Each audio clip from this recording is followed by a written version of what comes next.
اعوذ باللہ من الشیطان الرجیم بسم اللہ الرحمن الرحیم ومن الاعراب من يؤمن باللہ والیوم الآخر ويتخذ ما ينفق قربات عند اللہ وصلوات الرسول الا انها قربة لهم سيدخلهم اللہ فی رحمته ان اللہ غفور رحیم صدق اللہ العظیم۔ اور دیہاتیوں میں سے بعض ایسے لوگ ہیں جو ایمان لاتے ہیں اللہ تبارک و تعالیٰ پر اور آخرت کے دن پر،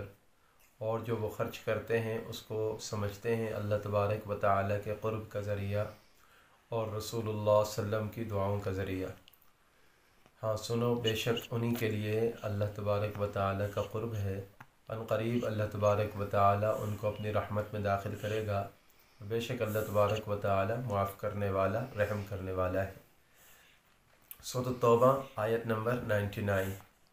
گزشتہ درس کے اندر بتایا گیا تھا کہ مدینہ کے ارد گرد جو آبادی تھی دیہاتوں کی،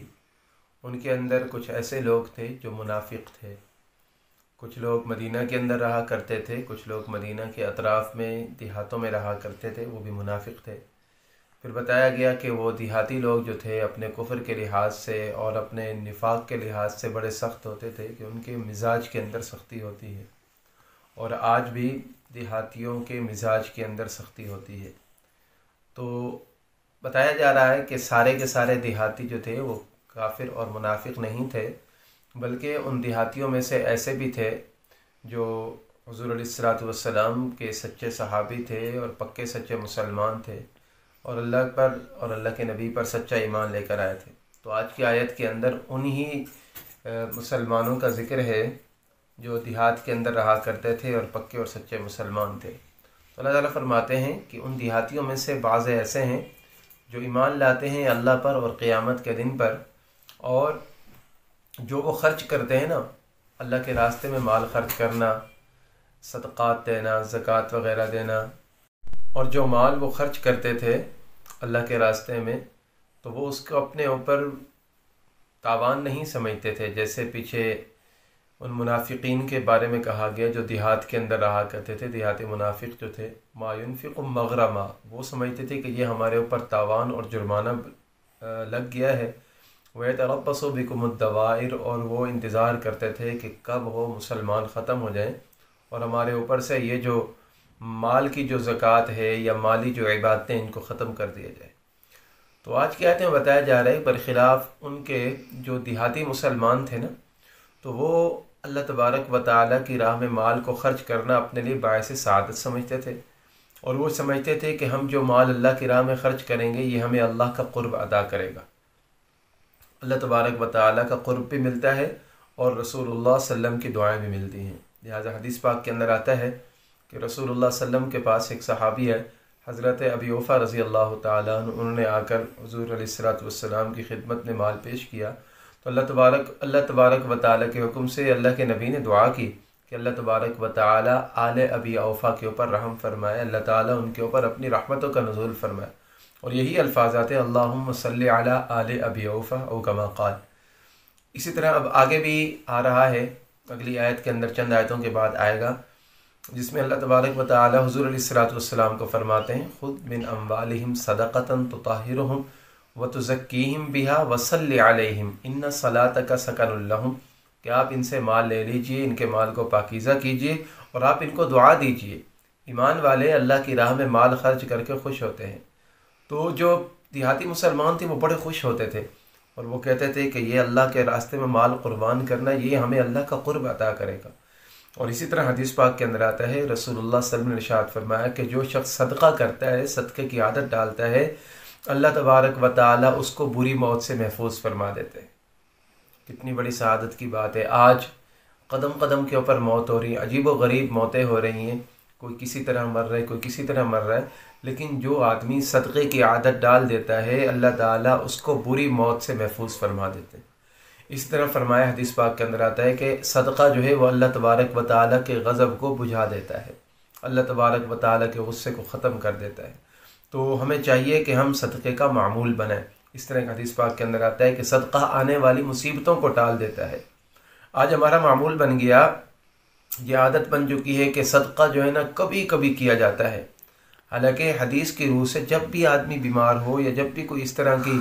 کوئی معاملہ پیش ہے، اہم معاملہ، تو انسان کو صدقے کی طرف آنا چاہیے۔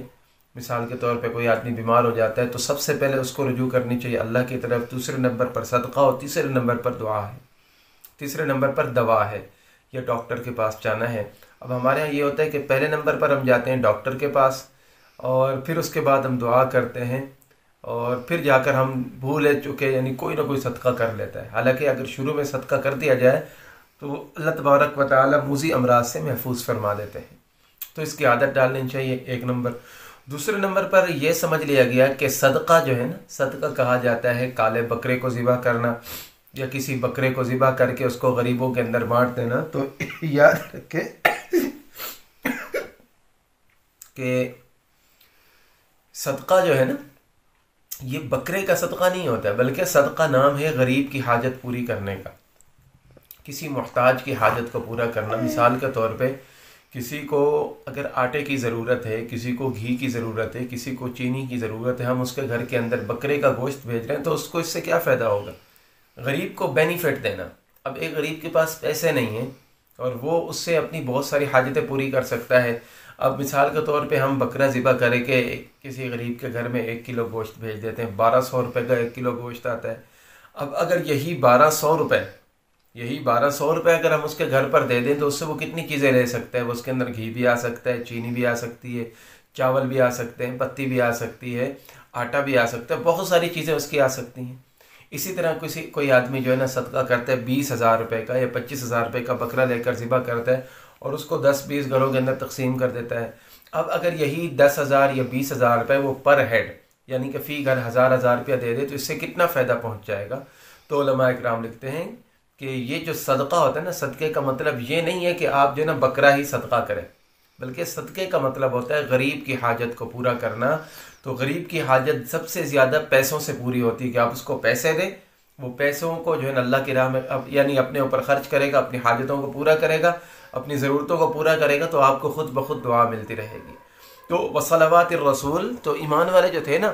وہ اللہ تبارک و تعالیٰ کے قرب کا ذریعہ سمجھتے تھے اور حضور علیہ الصلوۃ والسلام کی دعائیں سمجھتے تھے، اللہ کے نبی کے پاس پیش کرتے تھے اور اللہ کے نبی ان کو دعائیں دیا کرتے تھے۔ اللہ تعالیٰ فرماتے ہیں ہاں سمجھ لو، اللہ تبارک و تعالیٰ کا قرب انہی کو نصیب ہوگا جو ایمان لے کر آئے، نیک اعمال کی اور اللہ کی راہ میں اپنے مال کو خرچ کیا۔ پھر اگر بھول چوک سے کبھی ان سے غلطی ہو بھی جاتی ہے انسان ہونے کے ناطے، تو اللہ فرماتے ہیں ان اللہ غفور الرحیم، بے شک اللہ تبارک و تعالی معاف کرنے والا اور رحم کرنے والا ہے۔ تو اللہ رب العزت سے دعا کریں اللہ تبارک و تعالی ہمیں پکا اور سچا مسلمان بھی بنائے اور اپنی راہ کے اندر صحیح طرح صدقہ خیرات کرنے کی توفیق عطا فرمائے۔ آمین۔ وآخر دعوانا ان الحمد للہ رب العالمین۔